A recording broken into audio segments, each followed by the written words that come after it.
Slovak Parcel Service je už 5 rokov stabilným podporovateľom a partnerom iniciatívy Fast Heroes. Už 5. rok zabezpečujeme distribúciu zásielok, ktoré obsahujú takéto školiace materiály a pracovné zošity, ktoré distribuujeme na stovky základných a stredných škôl po celom Slovensku. Medzinárodná iniciatíva Fast Heroes vzdeláva deti na celom svete o základných prejavoch cievnej mozgovej príhody. A tento rok spúšťame 5. ročník a pozývame nielen školy, základné školy, materské školy, ale aj stredné školy, aby boli toho súčasťou. Máme takú ambíciu byť v každom meste, v každej obci. Reťaz záchrany pacientov s cievnou mozgovou príhodou sa začína práve v tom domácom prostredí. V rámci projektu Fast Heroes sme už organizovali viaceré stretnutia na základných školách. Vzdelávajú sa tam deti, ktoré tam boli spolu so svojimi rodičmi a starými rodičmi.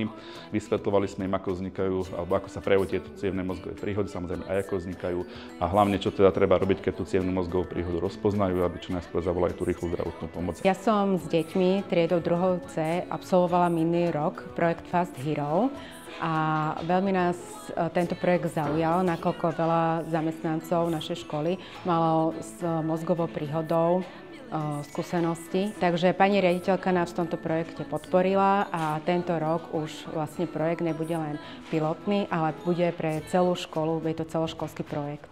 Tento rok Slovak Parcel Service rozšíril túto iniciatívu aj do svojich vlastných radov a chceme školiť aj našich vlastných zamestnancov, kuriérov a spolupracovníkov, aby sme toto povedomie ešte zvýšili.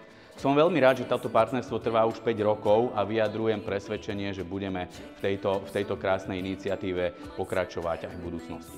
Ďakujeme spoločnosti Slovak Parcel Service za to, že nám každý rok pomáhajú s distribúciou materiálov do slovenských škôl.